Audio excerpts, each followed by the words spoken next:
ये कहानी है कैलेब होल्ट की, जो फायर डिपार्टमेंट में कैप्टन की पोस्ट पर है और लोगों की जिंदगी बचाने के लिए वो अपनी जान दांव पर लगाने से भी पीछे नहीं हटता। उसकी वाइफ कैथरीन एक हॉस्पिटल में पब्लिक रिलेशन डिपार्टमेंट में नौकरी करती है। शादी के 7 साल बाद भी वो अपने माँ बाप के काफी करीब है और हर हफ्ते उनसे मिलने जरूर जाती है, जिसकी एक वजह ये भी थी कि 1 साल पहले उसकी मॉम को एक स्ट्रोक आया था, जिसकी वजह से वो चलना फिरना तो दूर बोल भी नहीं पाती। इस वक्त उसकी मॉम को एक नई व्हील चेयर और कुछ दूसरी चीजों की जरूरत थी, लेकिन ये सब चीजें इतनी महंगी थी कि उसके फादर ये सब अफोर्ड नहीं कर सकते थे, जिसकी वजह से कैथरीन भी बहुत परेशान रहती है। एक दिन नाइट ड्यूटी के बाद कैलेब सुबह सुबह घर आता है, जहाँ कैथरीन अपने काम पर जाने की तैयारी कर रही थी। आते ही पहले तो कैलेब का इस बात पर दिमाग खराब हो जाता है कि कैथरीन ने खुद तो नाश्ता कर लिया था, लेकिन उसके लिए कुछ नहीं बनाया। साथ ही किचन का काफी सामान खत्म हो रखा था, इसलिए वो उससे पूछता है कि वो घर का सामान लेने मार्केट किस दिन जाएगी। कैथरीन कहती है कि मैं रोजाना काम पर जाती हूँ, जबकि तुम्हारा काम ऐसा है कि एक दिन ड्यूटी करके तुम 2 दिन छुट्टी पर रहते हो, तो घर का सामान तुम्हें लाना चाहिए या मुझे। साथ ही वो कहती है कि घर की पेंटिंग और फर्नीचर जैसे कामों पर पैसा खर्च करने की बजाय तुम एक बोर्ड के लिए पैसे क्यों बचा रहे हो? क्या बोर्ड घर के खर्चों से ज्यादा जरूरी है? उसकी इन बातों पर कैलेब को गुस्सा आ जाता है और वो कहता है कि नाश्ता तो मेरे लिए बनाया नहीं, ऊपर से लेक्चर दे रही हो। वो कहता है कि मैं कई साल से अपनी बोर्ड के लिए पैसे जोड़ रहा हूँ और पेंटिंग जैसे फालतू कामों पर खर्च करके मैं उन्हें बर्बाद नहीं कर सकता। ये सुनकर गुस्से से पैर पटकती हुई कैथरीन अपने काम पर निकल जाती है और रोजाना की तरह आज भी उनके दिन की शुरुआत तू तू मैं के साथ ही होती है। इसके बाद जिम के दौरान कैलेब अपने दोस्त माइकल, जो कि उसकी टीम का ही एक फायर फाइटर है, उससे कहता है कि हर जगह लोग मेरी इज्जत करते हैं, लेकिन मेरे घर में ही मेरी इज्जत नहीं है। माइकल उसे समझाता है कि औरत एक गुलाब की तरह होती है, अगर सही से उसकी केयर की जाए तो वो खिल उठती है, लेकिन अगर उस पर ध्यान नहीं दिया तो वो मुरझा भी जाती है। माइकल कैलेब से कहना चाहता था कि उसे कैथरीन का ज्यादा ख्याल रखना चाहिए, लेकिन कैलेब को उसकी ये बात बकवास लगती है, क्योंकि उसे लगता था कि वो ऑलरेडी कैथरीन का बहुत ख्याल रखता है। रात को कैलेब घर लौटता है तो देखता है कि कैथरीन ने खुद तो पिज्जा खाकर डिनर कर लिया था, लेकिन कैलेब के लिए आज भी उसने कुछ नहीं बनाया था। कैथरीन आज भी यही कहती है कि वो उससे बात तो करता नहीं है, ना ही बताकर जाता है कि वो घर कब आएगा। कैलेब को आज फिर से उस पर गुस्सा आ जाता है और दोनों में फिर से बहस शुरू हो जाती है। कैथरीन कहती है कि हफ्ते के 7 दिन नौकरी करने के बाद भी घर के सारे काम मुझे ही करने पड़ते हैं, सारे कपड़े, सारे बर्तन और घर का सामान भी मुझे ही लाना पड़ता है। कैलेब कहता है कि ये घर मैंने खरीदा है और दोनों के लिए कार भी मेरे पैसों से ही खरीदी गई है, इतना कुछ करने के बाद भी घर का काम मैं करूं। कैथरीन कहती है कि घर के दूसरे सारे बिल तो मैं ही भरती हूँ ना। जिस पर कैलेब कहता है कि किसने कहा नौकरी के लिए, तुम अपनी मर्जी से नौकरी कर रही हो और अपनी मर्जी से ही घर के सारे बिल भर रही हो। वो कहता है कि मैं भी अपनी जान जोखिम में डालकर चलती आग में अपने लिए नहीं घुसता, ये सब मैं हम दोनों के लिए ही करता हूँ, लेकिन तुम घर के काम भी नहीं कर सकती। मगर कैथरीन कहती है कि घर में रहकर तुम इंटरनेट पर गंदी चीजें देखने के अलावा करते क्या हो? थोड़ा सा टाइम निकालकर घर के कामों में अगर मेरा हाथ बटा दोगे तो क्या तुम्हारी शान कट जाएगी? कैथरीन सही कह रही थी, क्योंकि कैलेब को फोन देखने की बहुत बुरी लत लगी हुई थी, लेकिन इस बात पर उसे इतना तेज गुस्सा आ जाता है कि वो गुस्से में मुट्ठियां भींचते हुए कैथरीन के ऊपर कुछ ज्यादा ही बुरी तरह चिल्लाने लगता है, जैसे वो उस पर हाथ उठाने वाला हो। कैथरीन इससे बुरी तरह डर जाती है और वो कह देती है कि मुझे तुमसे अलग होना है। कैलेब भी गुस्से में कह देता है कि तुम्हें अलग होना है तो हो जाओ, कम से कम मैं सुकून से तो जी सकूंगा। ये कहकर वो गुस्से में बाहर चला जाता है और अंदर कैथरीन अपनी शादी की अंगूठी को एक ड्रॉवर में डाल देती है। अगले दिन कैलेब माइकल को रात की बात बताकर कैथरीन को गलत साबित करने की कोशिश कर रहा था, जबकि कैथरीन अपनी फ्रेंड से सारी गलती कैलेब की बताती है।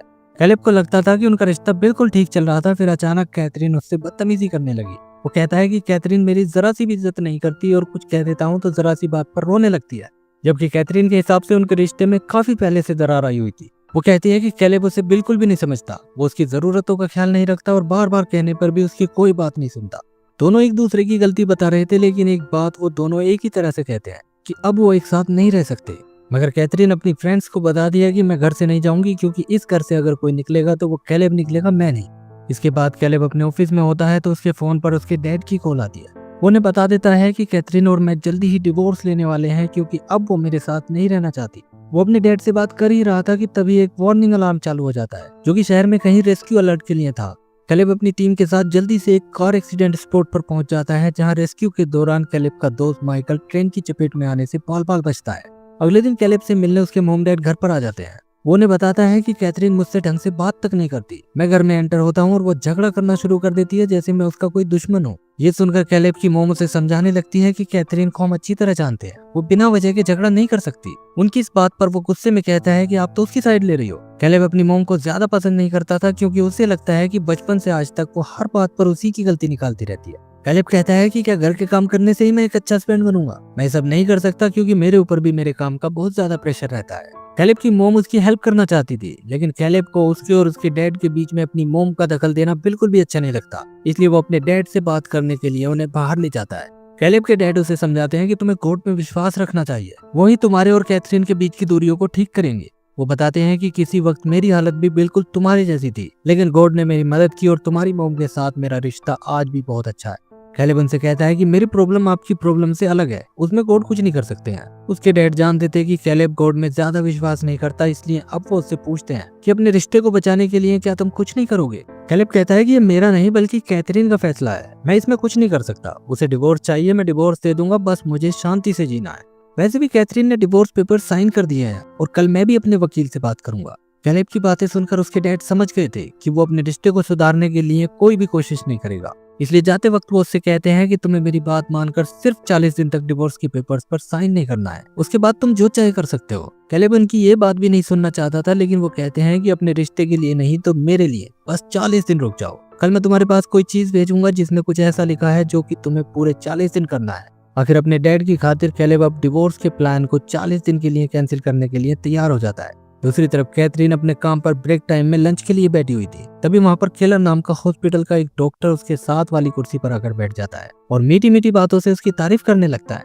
दरअसल डॉक्टर केलर अक्सर कैथरीन को इम्प्रेस करने की कोशिश करता रहता था और आज कैथरीन के चेहरे की चमक बता रही थी कि उस पर भी डॉक्टर केलर की मीठी मीठी बातों का असर होने लगा है। उधर अपने काम पर कैलेब माइकल को 40 दिन के बारे में बता देता है और उसके पूछने पर बताता है कि मैं कैथरीन को इस बारे में कुछ भी नहीं बताऊंगा। उसने डिवोर्स फाइल कर दिया और 40 दिन के बाद मैं भी उस पर साइन कर दूंगा, क्योंकि हम दोनों के बीच अब कुछ नहीं रह गया है। 40 दिन के लिए भी मैं सिर्फ अपने डैड का दिल रखने के लिए डिवोर्स कैंसिल कर रहा हूँ। माइकल कैलेब को समझाता है कि जब दो लोग शादी के बंधन में बन जाते हैं तो फिर कैसे भी हालात हो इसे निभाया ही जाता है। फिर चाहे आपका पार्टनर अच्छा हो या बुरा, अमीर हो या गरीब, तंदुरुस्त हो या बीमार, उसका साथ फिर कभी नहीं छोड़ा जाता। अगले दिन कैलेब के पास एक कुरियर आता है जिसके अंदर उसके डैड ने उसके लिए एक डायरी भेजी थी। इस डायरी के पहले पेज पर ये लिखा था लव डेयर। आगे इस डायरी में उन्होंने कैलेब के अगले 40 दिनों के लिए 40 टास्क लिखे हुए थे, जिनमें से एक टास्क उसे हर रोज पूरा करना होगा। ये सब उन्होंने अपने हैंडराइटिंग में ही लिखकर भेजा था और कैलेब के लिए लिखा था कि इन 40 टास्क को किसी भी दिन हल्के में मत लेना। ये थोड़े मुश्किल हो सकते हैं, लेकिन अगर 40 दिन तक हर रोज तुम एक टास्क पूरा कर लेते हो तो यकीन मानो 40 दिन बाद तुम्हारी जिंदगी और तुम्हारे रिश्ते में एक खुशनुमा बदलाव आ जाएगा।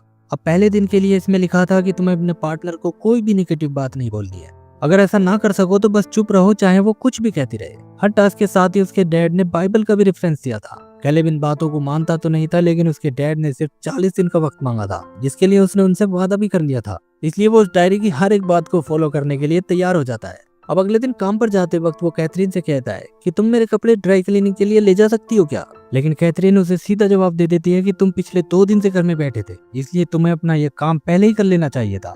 कैथरीन की बात सुनकर कैलेब को गुस्सा तो बहुत आता है, लेकिन अपने टास्क का ध्यान आते ही वो उसे कुछ भी कहे बिना वहां से चला जाता है। इसके बाद कैलेब दूसरे दिन के टास्क को पढ़ता है, जिसके अंदर लिखा था कि प्यार करने के लिए कोई मोटिवेशन की जरूरत नहीं होती है।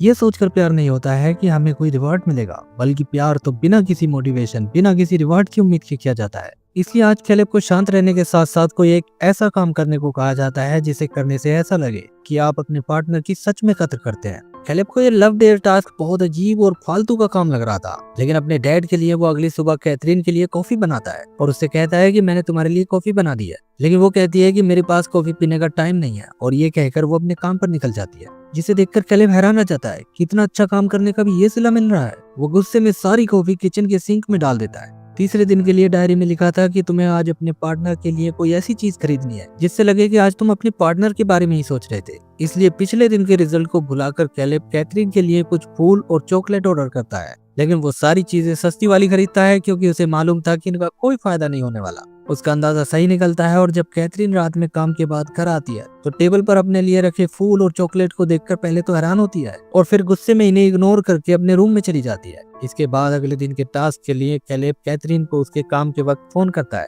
उसका हालचाल पूछता है और कहता है कि अगर तुम्हें कुछ चाहिए तो काम से आते वक्त मैं ला दूंगा।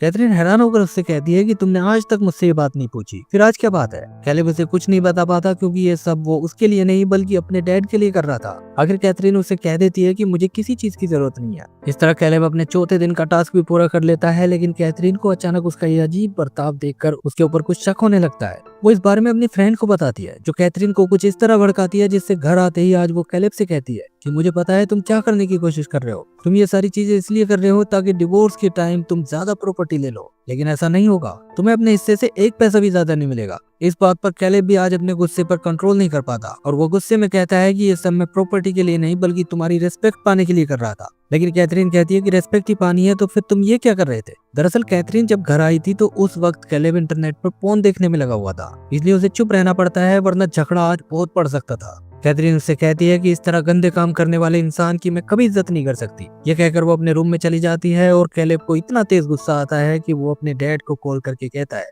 कि बस बहुत हो गया, मैं अब ये लव डेयर टास्क नहीं करने वाला, क्योंकि इतना कुछ करने के बाद भी उसे कोई परवाह ही नहीं है। कैलेब के डैड उसे समझाते हैं कि ये क्यों भूल रहे हो कि ये टास्क 4 दिन का नहीं बल्कि 40 दिन का है। कैलेब कहता है कि ऐसे रास्ते पर चलने का क्या फायदा जिसका हमें पहले ही पता है कि उसकी कोई मंजिल नहीं है। इस पर कैलेब के डैड उसे समझाते हैं कि ये लव डेयर टास्क रिजल्ट पर नहीं बल्कि डिसीजन पर काम करता है। तुमने फैसला कर लिया है और फायर फाइटर होने के नाते तुम इतनी जल्दी हार नहीं मान सकते। तुम्हें बस 40 दिन मेरी उस डायरी के हिसाब से पूरे करने हैं, फिर जो भी तुम्हारा मन करे वो करना, मैं कुछ नहीं कहूंगा। फोन करते ही कैलेब की मॉम उसके डैड से कैलेब की सिचुएशन के बारे में बेचैन होकर पूछती है, तो कैलेब के डैड उनसे कहते हैं कि हमें उसके लिए और ज्यादा दुआएं करनी पड़ेंगी। उनकी दुआएं रंग लाती हैं और कैलेब भी उनकी बात मानकर किसी अच्छे नतीजे की परवाह किए बगैर हर रोज एक टास्क पूरा करने में लग जाता है। लेकिन कैथरीन भी उसे इग्नोर करती ही रहती है। इस दरमियान डॉक्टर केलर भी कैथरीन को इम्प्रेस करने का कोई मौका नहीं छोड़ता और दिन बीतने के साथ साथ कैथरीन भी उसे पसंद करने लगती है। अब एक दिन कैलेब अपने दोस्त माइकल के साथ ड्यूटी पर होता है और आज उसके टास्क का 18वां दिन होता है। वो डायरी में पढ़कर अपने दोस्त माइकल को अपना 18वें दिन का टास्क बताता है कि आदमी एक औरत का दिल जीतने के लिए उसे पढ़ता रहता है और उसकी आदतें और अच्छाई बुराई सब जानने की कोशिश करता है, लेकिन जब वो उसका दिल जीतने के बाद उसे शादी कर लेता है तो फिर वो उसे पढ़ना बंद कर देता है।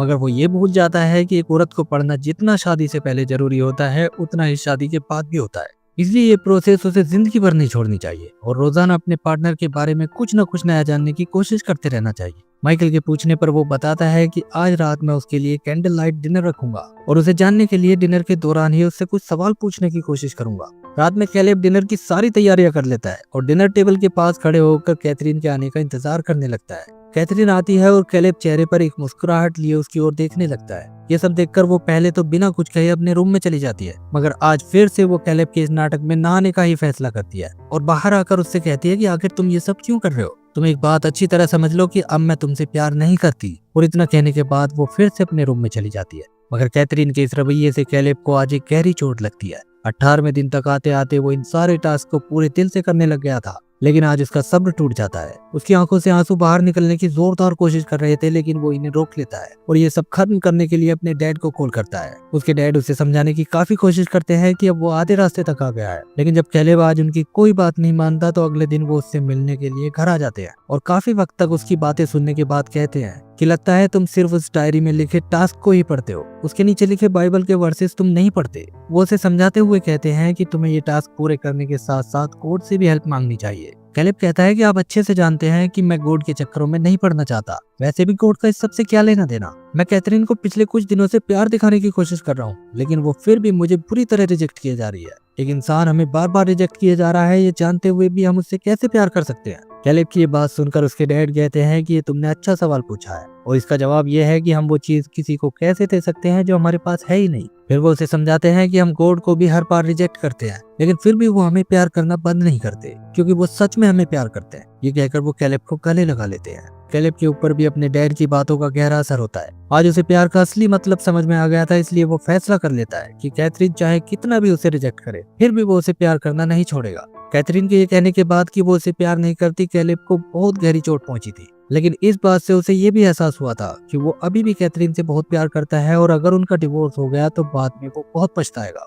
वो ये सब सोच रहा था, लेकिन उसे नहीं पता था कि दूसरी ओर कैथरीन डॉक्टर केलर के साथ अब और ज्यादा वक्त बिताने लगी थी। आज वो केलर को अपनी मॉम के स्ट्रोक के बारे में बताती है, जिस पर केलर ऐसे बिहेव करता है जैसे उसे उसकी मॉम के लिए काफी दुख हो। कैथरीन को भी उसकी हमदर्दी अच्छी लग रही थी, क्योंकि उसे अपनी जिंदगी में प्यार और रेस्पेक्ट ही तो चाहिए था। उधर कैलेब अपनी टीम के साथ फिर से एक रेस्क्यू मिशन पर चला जाता है, जहाँ एक बच्ची को आग से बचाते हुए से काफी चोट लग जाती है। हॉस्पिटल में कैथरीन उसे देखने तो आती है, लेकिन कैलेब का इलाज डॉक्टर केलर ही कर रहा था, इसलिए वो कैलेब के लिए ज्यादा हमदर्दी नहीं जताती और नर्स के रुकने के लिए कहने के बावजूद भी जल्दी से वहाँ से चली जाती है। कैथरीन के जाने के बाद कैलेब फिर से अपनी शादी की अंगूठी पहनने लगता है, तो वहीं पर बैठा डॉक्टर केलर कैलेब से कहता है कि तुम्हें तब तक ये अंगूठी नहीं पहननी चाहिए जब तक तुम्हारा हार्ट ठीक नहीं हो जाता। कैलेब को डॉक्टर केलर के इरादों के बारे में कुछ नहीं पता था, लेकिन फिर भी वो कहता है कि अब तो ये अंगूठी पहनने से ही मेरा हार्ट ठीक होगा। यानी अब वो गॉड के साथ साथ सच्चे प्यार की ताकत पर भी भरोसा करने लग गया था। इसके बाद कैलेब को आराम करने के लिए कुछ दिन की छुट्टी मिल जाती है और आज इंटरनेट चलाने के लिए वो अपना कंप्यूटर खोलता है। तभी कंप्यूटर स्क्रीन पर एक पोर्न कंटेंट का पॉपअप आ जाता है,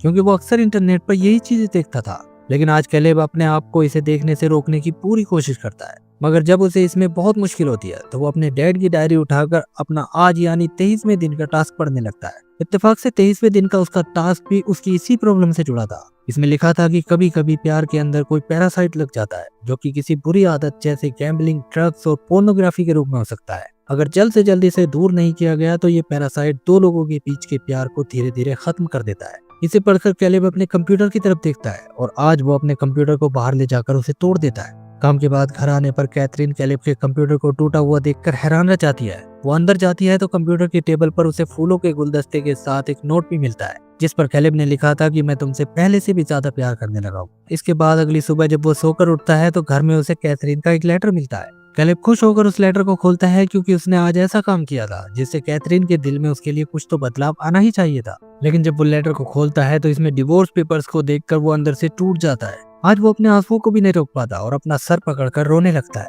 वो अपने डैड को ये बात बता देता है, जिससे उसके मॉम डैड दोनों ही बहुत उदास हो जाते हैं। उधर कैथरीन अपने हॉस्पिटल के ही मेडिकल इक्विपमेंट स्टोर में जाती है, जो कि डिसेबल लोगों के लिए व्हील चेयर और बेड बेचते हैं। वो अपनी मोम के लिए इन इक्विपमेंट्स के बारे में बस बात ही करने आई थी, लेकिन यहाँ काउंटर पर बैठी लेडी उसे बताती है कि आपकी मोम के लिए व्हील चेयर और बेड हमने आज सुबह ही उनके घर भिजवा दिए हैं। कैथरीन कहती है कि मैंने तो अभी तक पेमेंट भी नहीं किया, जिस पर वो लेडी बताती है कि दोनों चीजों के लिए कई दिन पहले पेमेंट कर दी गई थी। वो लेडी आगे कुछ और बातें बताने लगती है, लेकिन बाकी बात सुने बिना ही कैथरीन यहाँ से सीधा अपने मोम डैड के घर जाती है और अपने मोम को नई व्हील चेयर पर देखकर वो बहुत खुश होती है। इसके बाद वो डॉक्टर केलर के पास जाकर उससे कहती है कि मेरी मोम के लिए इतने पैसे देने की क्या जरूरत थी। केलर कहता है कि ये तुम्हारा बड़प्पन है, वरना मैंने जो किया वो इतना ज्यादा भी नहीं था। कैथरीन उसका शुक्रिया करती है और उसका हाथ थामकर उससे साथ में लंच के लिए पूछती है। वो पहले ही डॉक्टर केलर से बहुत इम्प्रेस थी, लेकिन अब $24,000 की बड़ी रकम से उसके मॉम डैड की हेल्प करने की वजह से कैथरीन उसे पसंद भी करने लगती है। दूसरी ओर कैलेब घर में सफाई कर रहा था, तभी वो अपनी वाइफ के कमरे में डॉक्टर केलर का भेजा हुआ लव लेटर देखता है। इस लेटर को देखकर वो हैरान रह जाता है। उसे ये अंदाजा भी नहीं था कि अपनी वाइफ के साथ उसके झगड़े का कोई और ही फायदा उठा रहा है। वो उसी वक्त डॉक्टर केलर से मिलने के लिए चला जाता है और जाते ही दांत पीसते और मुठ्ठियां बीचते हुए उसे ऐसी धमकी देता है, जिससे डॉक्टर केलर बुरी तरह डर जाता है और कैलेब के जाने के बाद ड्रॉवर में रखी अपनी अंगूठी को देखने लगता है। यानी कि असल में डॉक्टर केलर एक शादीशुदा आदमी था और वो धोखे से कैथरीन का फायदा उठाना चाह रहा था। लेकिन कैलेब की धमकी के बाद कैथरीन जब उससे लंच पर चलने के लिए पूछने आती है तो वो उससे काम का कोई बहाना बना देता है और नजरें फेर कर वहाँ से चला जाता है, जिससे कैथरीन हैरान रह जाती है कि कल तो डॉक्टर केलर ने उसे लव लेटर दिया था, फिर अचानक उसे क्या हो गया। अगली सुबह कैलेब उठकर देखता है कि कैथरीन का पर्स घर में ही रखा है। वो उसके रूम में जाकर देखता है कि वो अपने बेड पर लेटी हुई है। आज उसे बुखार था, इसलिए कैथरीन के मना करने के बावजूद भी कैलेब उसके लिए बाहर से दवाई ले आता है। कैथरीन भी दवाई ले लेती है, लेकिन वो कैलेब से पूछती है कि आखिर तुम ये सब क्यों कर रहे हो, अचानक इतने बदलाव की वजह क्या है। कैलेब कहता है कि मैंने अपने काम पर सीखा है कि हमें कभी भी अपने पार्टनर को अकेला नहीं छोड़ना चाहिए। फिर वो उसे उसके डैड की दी हुई डायरी के बारे में बता ही रहा था कि तभी कैथरीन वो डायरी कैलेब को दिखाती है, जो कल रात उसके हाथ लग गई थी। वो उससे पूछती है कि आज तुम्हारा कौन सा दिन है। कैलेब उसे अपना 43वां दिन बताता है, जिसे सुनकर कैथरीन उससे कहती है कि इसमें तो सिर्फ 40 दिन ही लिखे हैं। कैलेब कहता है कि इसमें ये तो नहीं लिखा कि 40 दिन के बाद मुझे सब बंद कर देना है। वो उसे सारी बातें बताता है कि किस तरह वो फिर से गॉड पर विश्वास करने लगा है और उन्हीं की वजह से उसे पता चला कि सच्चा प्यार क्या होता है। कैथरीन उसकी सारी बातें ध्यान से सुनती है, लेकिन फिर भी वो कहती है कि इस वक्त मैं उस कंडीशन में नहीं हूँ कि तुम्हें दूसरा मौका दूं। आज तो तुम ये सब कर रहे हो, लेकिन तुम्हें इस सब की आदत नहीं है, इसलिए कल फिर से तुम अपने उसी रूप में आ जाओगे।